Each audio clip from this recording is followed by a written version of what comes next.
بسم الآب والابن والروح القدس إله واحد آمين. كل سنة وانتم طيبين، وبركات الملاك دايما تحل عليكم وعلينا آمين. النهاردة حكايتنا مع الملاك ميخائيل شفيع ربنا، وهو من الملائكة الأوليين قدام الله، وحارس السماوات والأرض والثمرات، وماسك دايما ميزان الحق بيحكم بيه.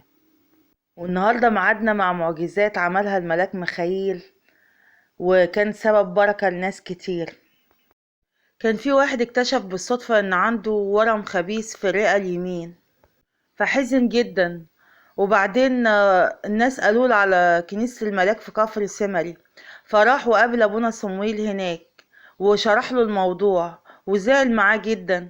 فقال له يا ابني سيب ربنا يتمجد بشفاعة الملاك ميخائيل، واشرب من المية المصلية ديت والزيت المقدس ده، واقرا 5 مزامير كل يوم، واكيد ربنا هيتمجد وببركة الملاك وشفاعته هتكون معاك. وفعلا خد اول جرعة، وكان الورم ابتدى ينقص من 6 ل4 سنتي، وابتدى دايما ينقص لغاية لما رجع تاني سليم، وراح مجد الله في قديسين والملاك ميخائيل اللي بشفاعته خف ورجع تاني سليم زي الأول. وفي معجزة تانية لطفلة صغيرة كان عندها ثقب في القلب حجمه 2 سنتي، وده طبعا كان شيء صعب جدا على طفلة صغيرة. فخدوها باباها ومامتها وراحوا كنيسة الملاك في كفر السمري، وحكوا لأبونا عن المشكلة دي والتعب اللي فيه بنتهم طول الوقت، والنهجان والألم اللي هي فيه. فأبونا قال لهم إن هم كمان يشربوا ويقروا 5 مزامير، ويدهنوا من الزيت والمية الصبح وبالليل، وربنا هيتمجد بشفاعة الملاك. وفعلا واظبوا على الموضوع دوت، وبعد عمل الإشاعات وإن أثبتوا فيها إن الثقب فعلا 2 سنتي، ابتدى يخف واحدة واحدة. ولما عملوا إشاعات تانية بعد ما واظبوا على المزامير ودهان الزيت وشرب المية، ابتدى الثقب ده يختفي تماما، ورجعت حالة الطفلة سليمة تاني بشفاعة الملاك ميخائيل. بركة شفاعته تكون معاكم ومعانا آمين. وبتقول برضو واحدة كبيرة في السن أصيبت في الشريان التاجي، وكانت حالتها صعبة جدا، وكان أمل شفاء من الموضوع دوت صعب قوي، حتى إن الدكاترة قالوا لها إن الأمل في الشفاء ضعيف جدا.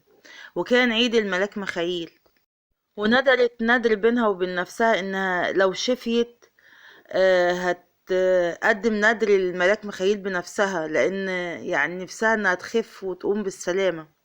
وفعلا في عيد الملاك ميخائيل ده ابتدت تتمثل الشفاء، وخفت وقدمت نذرها، وشكرت ربنا بشفاعة الملاك ميخائيل ان قومها بالسلامة من التعب الشديد اللي كانت فيه، ومن الحياة للموت.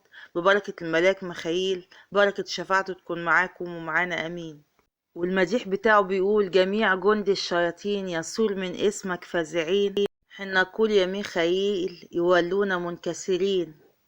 سلامي عليك دايما يا شفيع كل الجهات، يا مدبر ملاك الله قدرة، واعتق سيفا من نار، وأوهبك عزم وإصرار.